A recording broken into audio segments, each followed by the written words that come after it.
They erased my career over one blurry photo at a protest. I erased their company with perfect clarity. My name is Elena Morris. I'm 29 years old. And up until 3 months ago, I was a senior marketing analyst at Raventon Retail Group, one of the largest mid-tier retail chains in the Midwest. I wasn't flashy. I didn't crave recognition, but my reports were airtight. My campaigns always landed on target, and my manager once said if I could clone Elena, I would. I started as an intern straight out of college and stayed for almost a decade.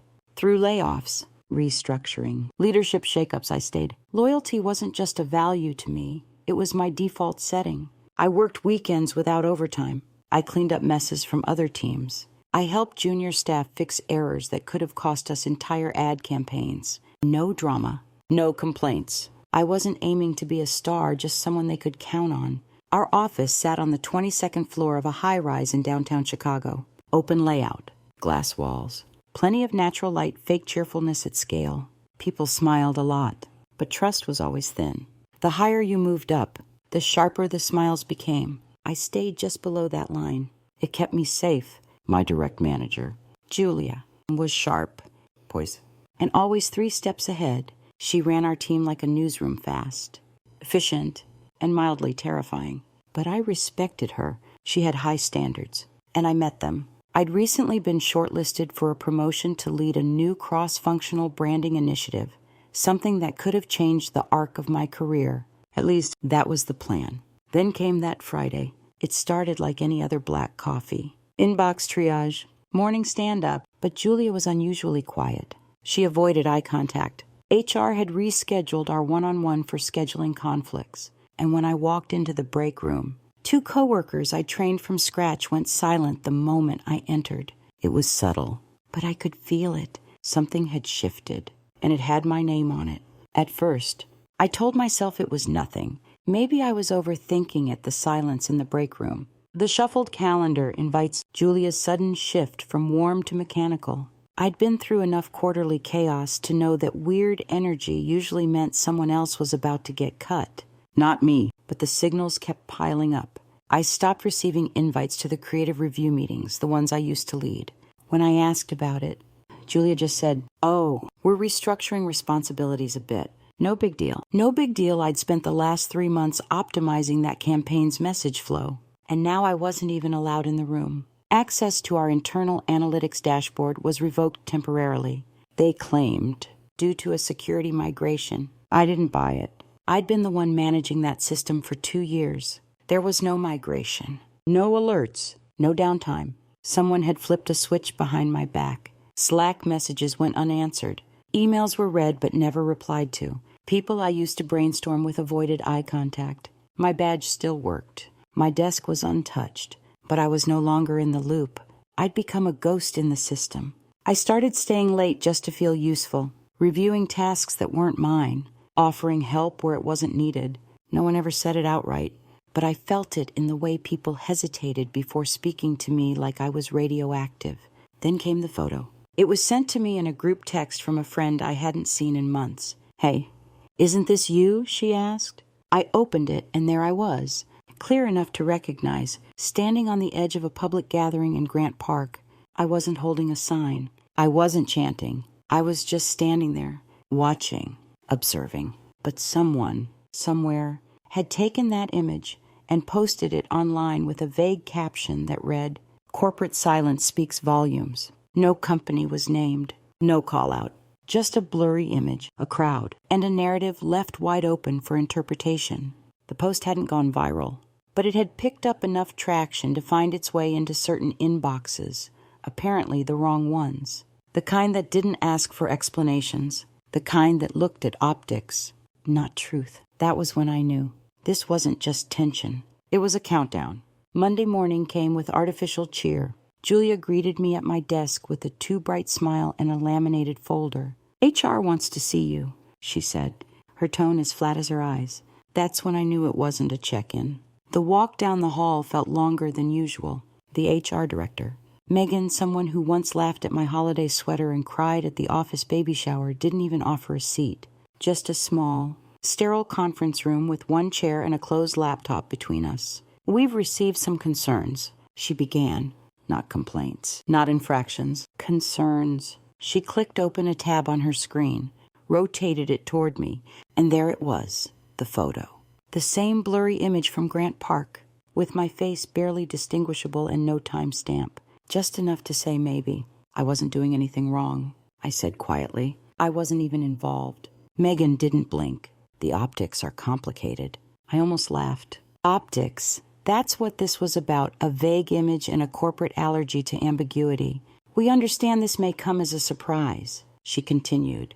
Given the nature of your role and your visibility within the company, we've decided it's in everyone's best interest if we part ways. I wasn't even offered the dignity of being fired. It was a gentle shove off a cliff. Dressed in HR speak and meaningless empathy, you'll receive a severance package. Megan added, 2 months, plus continuation of benefits. We hope this gives you time to land on your feet. She smiled when she said it, like she was offering me a lifeline, not cutting me loose. My mouth was dry, my palms cold, but I nodded, not because I agreed, but because I had nothing to gain by protesting. It was already done. The decision had been made long before I stepped into that room. Do you have any questions, she asked. Just one. How long have you been waiting to do this? She didn't answer.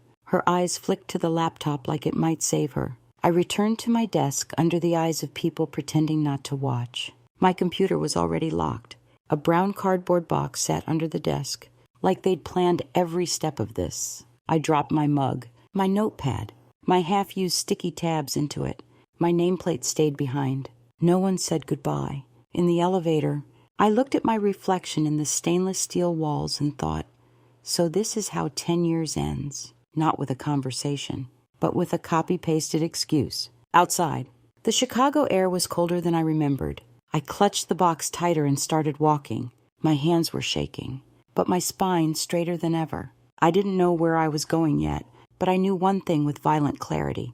They had made a mistake. I didn't speak to anyone for 3 days. I didn't cry. I didn't scream. I didn't even tell my sister why I'd suddenly taken over the couch in her apartment. I just sat there, staring at the ceiling like it owed me answers. On the 4th night, I opened my laptop not to job hunt. Not yet, but to organize the mess in my head. I clicked through old files, reports, timelines, campaign assets. Muscle memory guided me straight to a folder I hadn't opened in months, Q4 marketing spend. There it was, my last project before everything turned. A massive push to rebrand Raventon's home goods line. I'd worked on the message flow. But Julia and the VP had handled most of the budget approvals. Still, the numbers didn't sit right. I remembered flagging a vendor discrepancy back in December of $42. 000 invoice routed through a media consultant I'd never met. I asked Julia about it. Then she waved it off as a pass-through fee and told me not to worry. Back then, I didn't. Now I did. I cross-referenced that invoice with the company name Orvin Strategies. A Google search led me to a landing page with no working links, no case studies, no staff photos, just a contact form and a stock image of a handshake. Suspicious, but not proof, so I dug deeper. My inbox still had archived emails from the finance team, monthly budget summaries I'd been CC'd on. One PDF listed a supplemental allocation to Orvin that didn't match the original invoice. In fact, it was twice as much. And then I found it. A version of the invoice dated 2 days earlier, same amount, same vendor, but routed through a different approver. It had been revised, backdated, and slipped through. Why would they duplicate an invoice unless someone had something to hide? I scanned the metadata on both PDFs. One was uploaded from Julia's work account. The other from a generic temp finance alias I'd never seen before. That's when it clicked. This wasn't just sloppiness. It was choreography. A carefully planted trail, meant to vanish once the campaign closed. I sat back in the dark, the only light coming from the screen. My hands hovered over the keyboard, cold and still. They thought they got rid of me to protect their image, but they'd forgotten the one thing that made me good at my job. I never delete anything. By the end of that week, I had turned my sister's kitchen table into a war room. Spreadsheets, printouts, flash drives, old notebooks all laid out in organized chaos. I hadn't eaten a full meal in 2 days, but my focus was razor sharp. This wasn't grief, this was strategy. The more I pulled at the thread, the more everything unraveled. I found 5 more invoices linked to Orvin strategies, each bearing subtle discrepancies, different signatures, date mismatches, odd language in the memo lines. Some were approved by Julia, others by a VP who retired mid-quarter with no farewell party.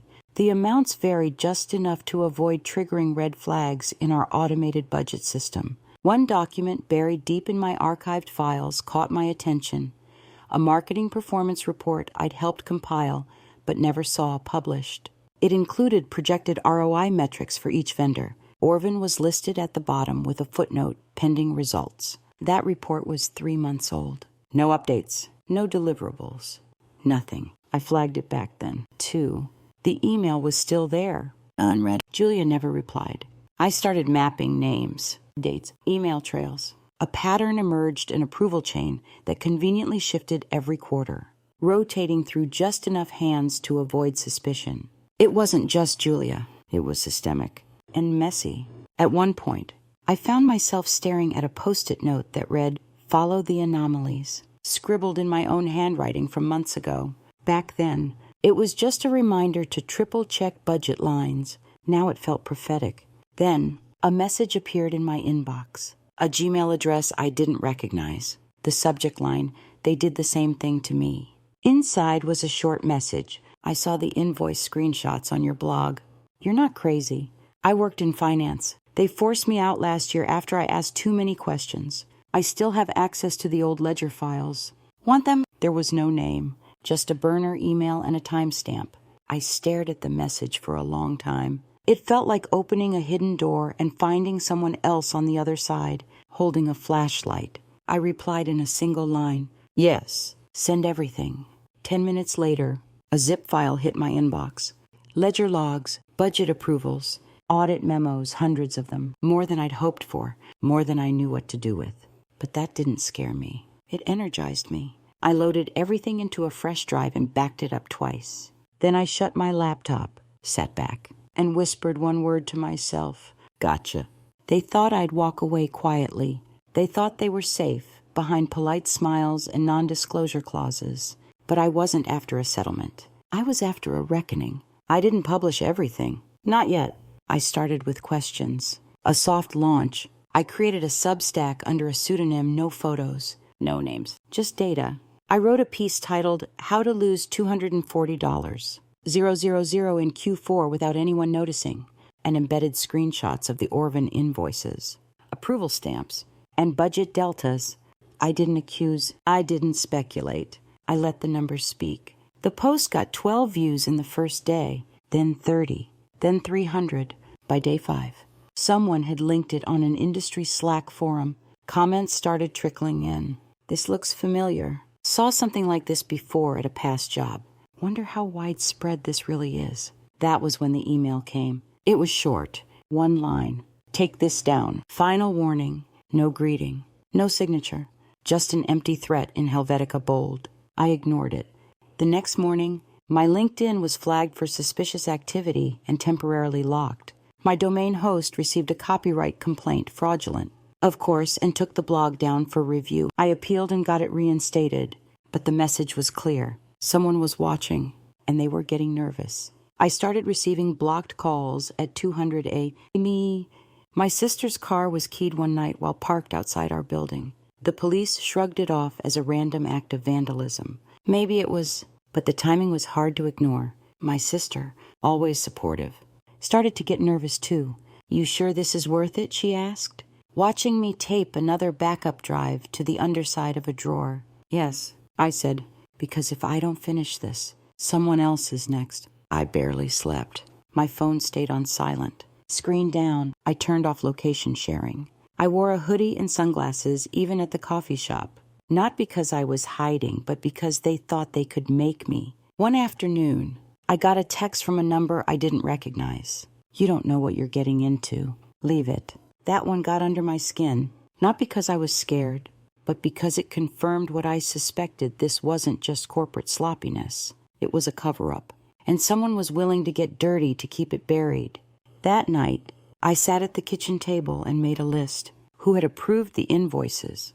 who had benefited from them, who had suddenly left or transferred mid-quarter, and who was still there, pretending they didn't know. Then I backed up everything again, locally, on the cloud, and onto 2 encrypted drives I stashed in different places. I printed hard copies of key documents and mailed them to a friend in another state, just in case. Then I did something I hadn't planned. I sent a short, encrypted email to a freelance investigative journalist I followed on Twitter. I didn't say much, just gave them breadcrumbs, enough to pique interest, not enough to burn the whole story. 2 hours later, they replied, "I'm listening. What else do you have?" I smiled. They wanted to rattle me. They wanted me to fold under pressure, disappear like the others had. But that was their mistake, because pressure doesn't break me. It sharpens me. The journalist's name was Cass. At least, that's what she used in her email signature. We started small. I sent over redacted files, spreadsheets with vendor names blacked out, and summaries of what I'd found. She cross-checked my data with public filings, news clippings, and employee rosters. After 3 days, she sent a single sentence that changed everything. "You're sitting on something bigger than you think." She wasn't exaggerating. Orvin Strategies wasn't just a fake vendor. It was one of several shell companies registered to a shared P.O. box in Nevada. Another, listed as a digital consulting firm, had appeared in a class action lawsuit filed 2 years ago against a different company for embezzlement through false billing. That case had been quietly settled. Cass dug deeper. One of Raventon's former VPs, the one who retired mid-quarter, turned out to have briefly served as CFO for the company named in that lawsuit. His name wasn't on any of my files, but Cass found him connected through 2 board affiliations and 1 overlapping LLC, a network built on legal technicalities and silence. I wasn't just dealing with a few shady invoices. I was looking at a pattern of behavior across companies, across industries. One night, Cass messaged me, "You ever hear of Red Ridge Equity?" They were one of Raventon's private equity backers. Big firm, old money, reputation for aggressive acquisition strategies. I'd seen their name once in a shareholder report, but never thought much of it. Cass thought differently. She found that Redridge had financial stakes in both Raventon and 2 of the shell vendors funneling false invoices. It wasn't just bad management, it was intentional bleeding, possibly to redirect funds elsewhere while the retail division floundered. "I think this goes all the way up," she wrote. I reread that line at least 10 times. The further we went, the colder I felt, like we were walking on a frozen lake that might crack beneath us at any second. And still deep down there was a part of me that hesitated. What if Cass was using me to get a headline? What if she disappeared the moment the story was too dangerous? But then came the message that stopped me cold. It was from the same burner email that sent the finance files. This time, check the August meeting minutes. The internal server still caches them under Legacy board. Don't do it from home. I followed the instructions, went to a public library, logged in using my old VPN credentials, thankfully still active through a backdoor I'd set up during a remote work project. The folder existed. Inside were drafts of leadership call transcripts, performance notes, and 1 heavily edited memo. The original version, still saved in raw text format, referenced asset extraction strategy in Q4, aligned with shareholder rebalancing. The memo had been scrubbed in the official version. The phrase replaced with Q4, operational alignment pending capital shifts. They weren't just hiding bad accounting. They were orchestrating it. I printed everything, stored it, cataloged it, and for the first time in weeks, I sat still, completely silent, letting the weight of it settle. This wasn't about getting my job back anymore. It wasn't even about revenge. It was about telling the truth before they could bury it for good. I knew I couldn't take this to Raventon's board. Not directly. Half of them were likely entangled in it. The other half wouldn't risk their positions unless the evidence became too public to ignore. So I shifted strategy. This wasn't about pushing a button. It was about staging a slow detonation with layers of redundancy, timing, and plausible deniability. First, I cataloged every piece of evidence the vendor trail, the duplicate invoices, the scrubbed memos, and the shareholder ties. I grouped them into 3 packets, each one comprehensive enough to cause damage on its own. But together they told the whole story. Then I encrypted and uploaded the packets to multiple cloud services under pseudonymous accounts. Each account was set with a time-delayed trigger if I didn't log in every 72 hours. The files would be auto-emailed to a list of journalists, regulators, and financial blogs. Not all were major names, but enough to make noise. Next, I created a burn notice, a digital summary of everything. No confidential files, just enough for someone to start sniffing. I set that to go live on a hidden Reddit post, with backlinks ready to be posted on whistleblower forums and Discord servers where finance insiders linger. I also reached out to Cass. She was skeptical about going public. She'd had stories shut down before by corporate lawyers. But once I showed her the cash from the legacy server, she didn't hesitate. "Let me run this through legal review." "Quietly," she said. "Once I get clearance, I'll pitch it to a national desk." "Don't wait too long," I replied, "because if I disappear, it won't be quiet anymore." She paused. "Do you think they'd go that far?" "I think they already have." In parallel, I sent a carefully worded tip anonymously to the SEC's whistleblower portal, including hints about Orvin's tax filings and interstate fund transfers. It wasn't a formal complaint, not yet, but it put them on alert. I didn't just prepare for the worst. I rehearsed it. I built dead man's switches, multiple layers of backups, offsite drives, QR-encoded hard copies stored in vacuum-sealed envelopes. I had recovery scripts, auto-forwards, even a physical flash drive hidden in the spine of a fake book on a library shelf. By this point, I slept no more than 4 hours a night. Paranoia became routine.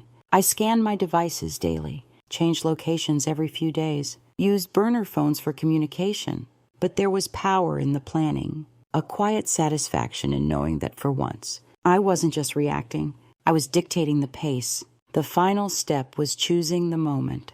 Raventon's Q2 shareholder meeting was scheduled for the following Thursday, streamed live. Full attendance expected, with the CEO giving a stability update post-restructuring. I circled it in red on my calendar. That would be my drop point. Cass confirmed her article was close to done. I queued up the Reddit post, the backup blog, the automatic email triggers. If I hit send during the meeting, the public would see the press story within minutes. Investors would ask questions mid-call. The board would be blindsided on air. There would be no time to spin. I thought of Julia, of the smirk she wore the day she handed me off to HR, of the silence from people I'd once mentored, who never asked what happened. They thought I was just another employee they could quietly discard. They were about to learn what a well-prepared inconvenience could do. The day of the shareholder meeting arrived with a chill in the air, not the weather, but something colder, sharper. I felt it in my bones. Raventon's live stream went up at 1000 a.m. sharp. The CEO, Nolan Griggs, stood in front of a branded backdrop, voice smooth, gestures rehearsed. He opened with phrases like quarterly resilience, operational synergy, and strategic optimism. I watched from the corner booth of a cafe 2 miles from their headquarters.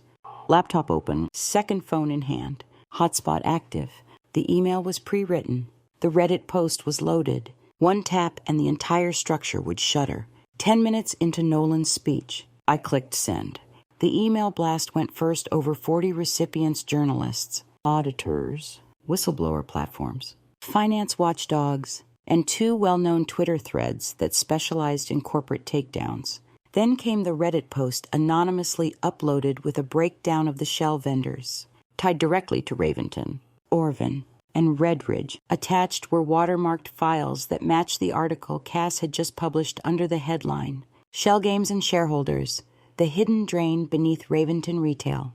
I watched the upvotes climb. On the live stream, Nolan's voice didn't change at first, but a flicker of discomfort crossed his eyes as someone, likely in his earpiece, broke protocol. He paused mid-sentence to acknowledge a technical delay. The background chatter on the call spiked board members whispering, assistants checking devices. The feed froze, stuttered, resumed with a wider shot. Nervous energy thickened. Suddenly, one of the board members on screen turned off his camera. Another muted herself. A third leaned out of frame, speaking to someone off camera with visible urgency. It was the digital equivalent of a fire alarm. Within 20 minutes, Twitter lit up. The journalist Cass had looped in posted screenshots of the invoices. A finance watchdog account quote-tweeted it with, "Looks like someone forgot to close the drain." Hashtags like Raventon leak, retail fraud, and Red Ridge ties began trending. Then the SEC account posted something rare, a public acknowledgement of new material evidence being reviewed. I received no response from Raventon, no denials, no cease and desist, no panicked phone calls. They knew. But the fallout had only just begun. Former employees began commenting anonymously online, saying, "We always knew something was off." One even messaged me through Proton Mail. "You said what we couldn't." "Thank you," Cass messaged. "I'm getting calls from legal teams and 3 TV outlets. This just went nuclear." I smiled, but it was grim. I hadn't slept more than 3 hours that night. I'd stayed up rehearsing everything click order. Message cadence, posting sequence. I was prepared for noise, but I didn't expect the speed. Within 2 hours, Raventon's stock dropped 12%. Red Ridge issued a curt press release denying any knowledge of billing discrepancies. Multiple board members went radio silent on LinkedIn. Julia's profile vanished entirely, and me. I deleted the burner email, scrubbed my backup logins, transferred my data drives to a secure vault in another state, and then I turned everything off. My laptop, my phone, even the part of my mind that still wanted to keep watching. It was done. They could spend the next 6 months putting out fires, hiring PR firms, writing apology memos, blaming each other. I would spend the next 6 months rebuilding my life, on my terms. They had tried to erase me with a blurry photo. I erased them with facts. The real collapse didn't come with a bang. It came with a slow, public unspooling. Over the next week, Raventon became a case study in corporate unraveling. Internal emails leaked. Screenshots of Slack threads circulated, some from employees who had stayed silent for years. A former VP gave a carefully worded interview, implying systemic miscommunication and misplaced accountability. Translation: the walls were cracking. Then came the resignations. 3 board members stepped down by Friday. Julia's name appeared in a headline that read, "Former marketing executive under investigation for fraudulent vendor ties." Her LinkedIn deletion had been strategic, temporary. Red Ridge Equity froze its partnership with Raventon, citing compliance reassessment. And Raventon itself issued a press release so dry it read like it had been written in a panic room. "We take these matters seriously and are cooperating fully." Meanwhile, the SEC formally opened an inquiry. I watched it all from a distance, not out of detachment but self-preservation. I didn't need front row seats. I just needed to know the engine was failing. Cass sent me a screenshot of the viewership stats on her Article 1. 8 million reads in 72 hours. "The inbox is wild," she wrote. "They're finally listening." But it was the smaller things that hit harder. A junior analyst I'd once trained emailed me anonymously. "You gave me the courage to quit. Thank you for making the silence stop." A woman from the finance department I barely remembered messaged. I stayed quiet.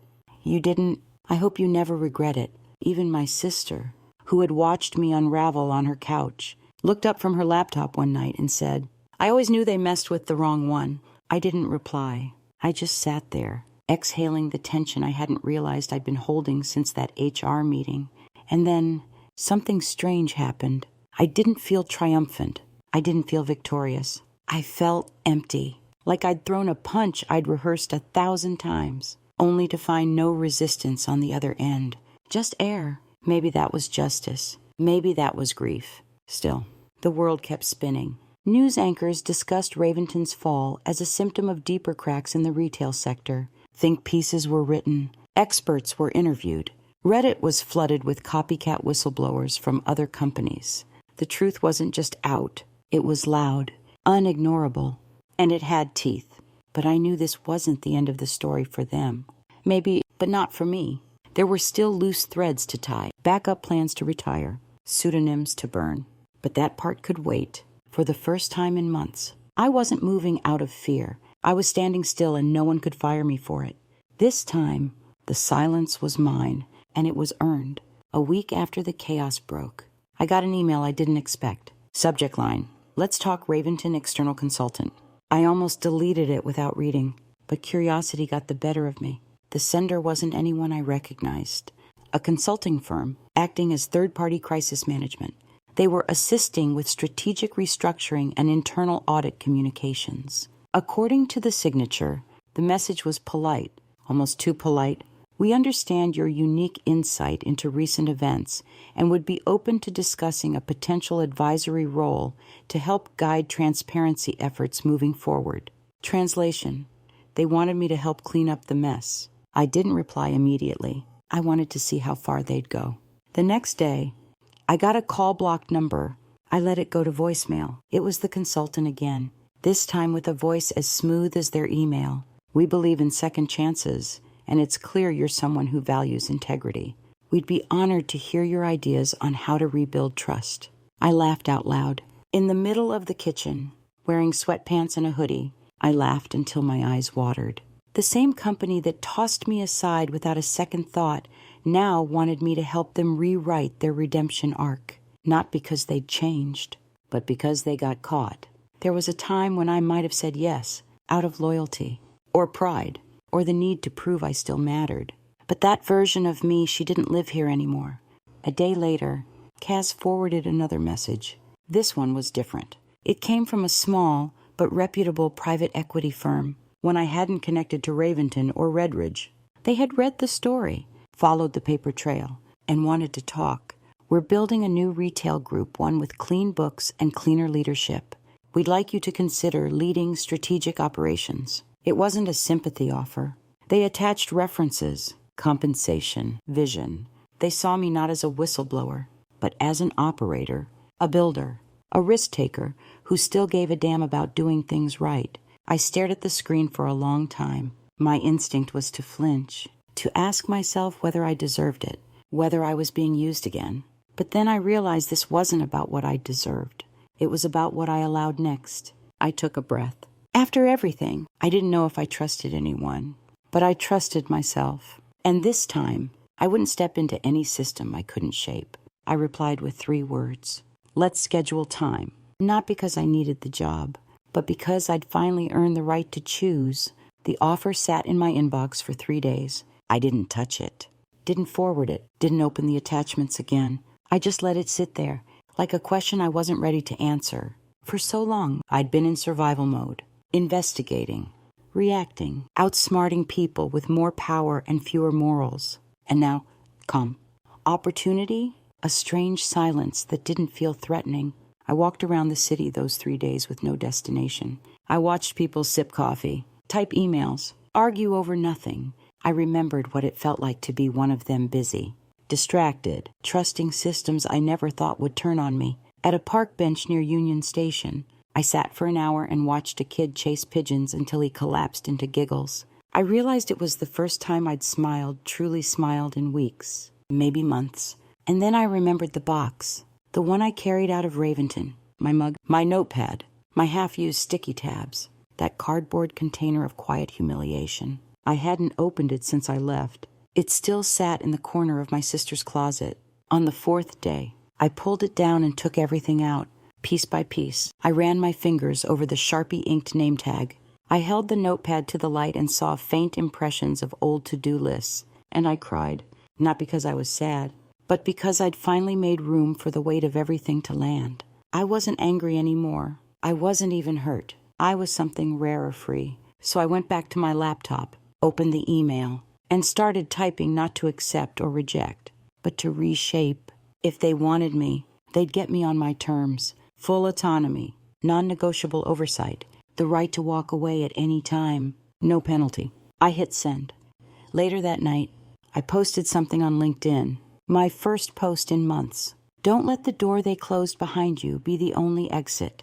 There's always another way out, and sometimes it leads to something better. I didn't post it for sympathy. I posted it for the version of me who once sat in HR, silent, thinking it was over. That version didn't know that endings can be repurposed. That version didn't know that sometimes the real story starts after the lights go out. And now she does, and so do I. 6 months later, I stood in the lobby of a new office. Not Raventon, not a rebirth of the same system. Something better. Clean walls, natural light, desks arranged in clusters, not rows. No security cameras aimed at break rooms. No buzzwords printed in giant vinyl letters on the glass. Just work and the people doing it. There was a communal library, not just for industry white papers, but novels, poetry, biographies, a quiet corner for phone calls, and a small sign above the coffee machine that read, "Ask questions. If no one can answer, ask again louder." I wasn't there for an interview. I wasn't even there for a tour. I was there because I built this place, helped draft the hiring policy, interviewed every department head, wrote the culture code myself, 3 pages, no fluff.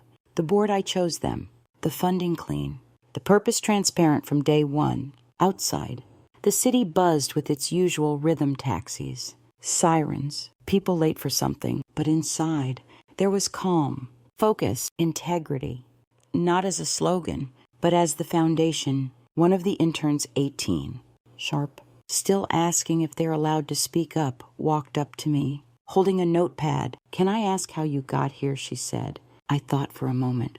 Not about the steps, not about the data, the posts, the headlines, but about the silence, the long way. I said, "But I brought a map, so no one else has to guess." She smiled, nodded, and walked away. As I watched her go, I remembered myself not too long ago standing alone in an HR room, blinds down, a severance envelope on the table.